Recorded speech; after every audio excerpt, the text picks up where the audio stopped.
Assalamualaikum, salam sejahtera dan salam satu Malaysia.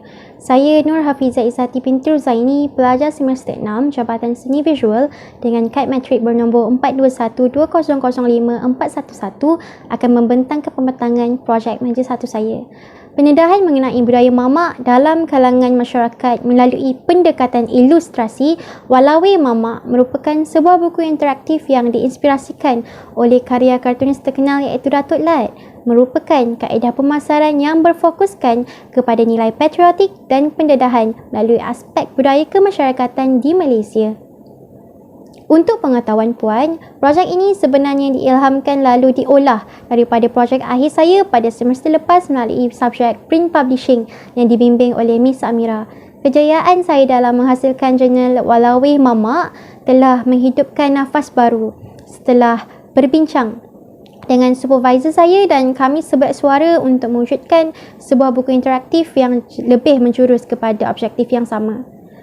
Pemilihan tajuk ini dibuat bagi menekankan aspek kepentingan yang secara tidak langsung memperkenalkan pelancong luar tentang betapa uniknya nilai perpaduan yang disemai hanya melalui hubungan sesama rakyat di restoran mamak. Bercakap mengenai sasaran pengguna, projek ini menyasarkan sasaran penuh, tidak kira bangsa, umur maupun jantina yang berada di Malaysia maupun luar negara. Bagi sasaran pelanggan pula, projek ini tertumpu kepada Kementerian Pelancongan, Seni dan Budaya serta Persatuan Pengusaha Restoran Muslim Malaysia iaitu PRESMA. Sebelum saya memulakan projek ini, sebagai seorang remaja 20-an, saya dan generasi sebaya saya mendapati bahawa pemasaran melalui kaedah cuti-cuti Malaysia kedengaran lapuk dan tiada daya tarikan yang menonjol. Malah melalui kajian, saya mendapati bahawa implementasi ke atas kaedah ilustrasi yang menjentik hubungan antara keharmonian sosial dan Malaysia kian dilupakan atas dasar penumpuan penuh terhadap karya-karya barat yang berkembang pesat, lebih-lebih lagi melalui pengaruh media sosial.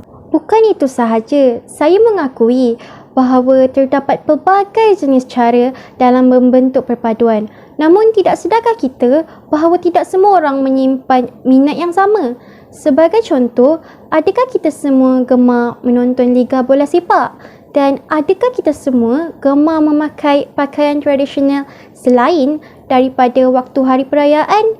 Atau adakah kita mengamalkan pemakaian batik selang 2 kali seminggu? Ianya bukan perkara mudah untuk menemui sebuah nilai yang dihirup bersama. Namun, semua orang perlu makanan untuk hidup. Dan jawapannya semestinya tertumpu kepada restoran mamak. Lihat sahaja hari ini, terdapat lebih 12 buah kedai mamak di sebuah daerah dan terdapat lebih 30 buah kedai mamak di sesebuah negeri.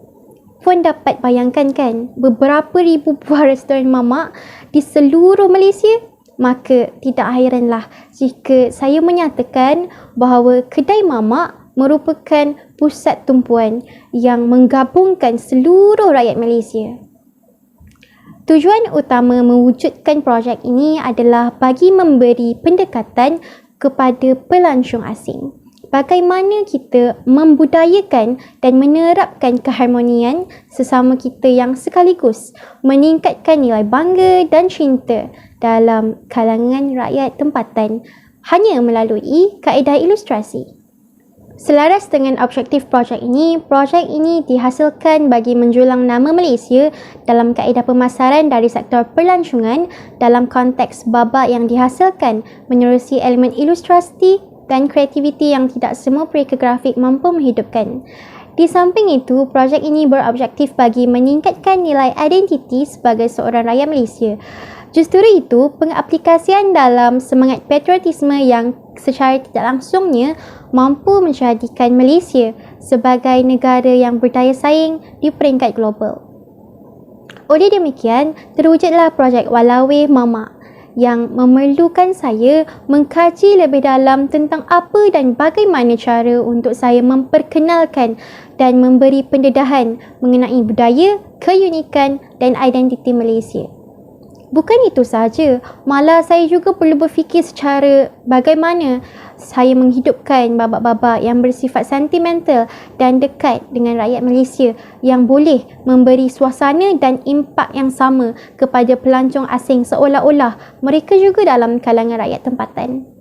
Berikut merupakan moodboard dan idea item yang bakal saya hasilkan.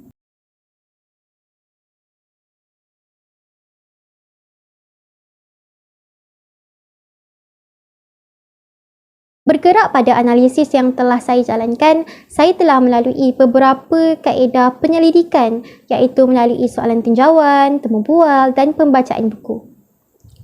Bagi pembacaan buku, saya telah menelaah sebuah buku yang dikeluarkan oleh Reza Piasada dan Dr. Mulyafi Muhammad hasil dari sumbangan Balai Seni Negara yang bertajuk Pameran Retrospektif LAD yang menceritakan lebih terperinci mengenai karya beliau. Bagi kaedah temu bual pula, saya telah menjalankan temu bual bersama Dania Al-Sabah, seorang rakyat Syria yang merupakan graduan pelajar antarabangsa di IUMW Kuala Lumpur pada hari Ahad iaitu 25 Jun 2023. Beliau merupakan pelajar antarabangsa yang telah tinggal di Malaysia selama lebih 5 tahun. Temu bual itu dijalankan bagi berbincang mengenai bagaimana sudut pandang beliau mengenai budaya di restoran Mamak. Bagi kaedah tinjauan pula, pada hari Khamis, 29 Jun, saya telah mengedarkan soalan tinjauan menyasarkan semua rakyat tempatan, tidak mengira bangsa, umur dan jantina. Alhamdulillah, soalan survey tersebut mendapat sambutan ramai dengan kutipan 120 orang jumlah responden. Terdapat beberapa soalan yang saya akan kemukakan dalam slide ini. Antaranya ialah soalan tentang sejauh mana dan sekuat mana objektif projek ini mendapat sokongan.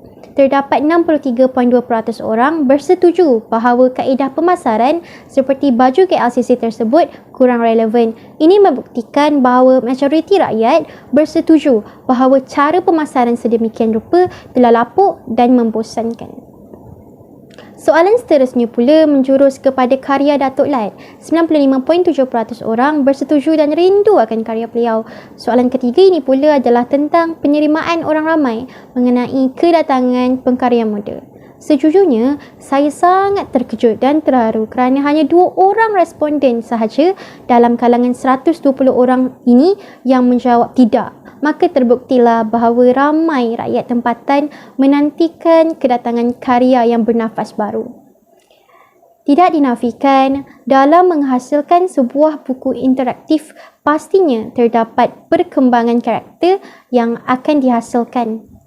Dalam projek ini, pembangunan karakter utama telah diilhamkan daripada salah satu watak dalam siri animasi Bobo Boy iaitu Yaya. Sekali lagi, 90% responden memilih menarik. Namun, pastinya terdapat pengolahan hasil daripada rekomendasi yang sangat membantu saya dalam menghasilkan projek ini.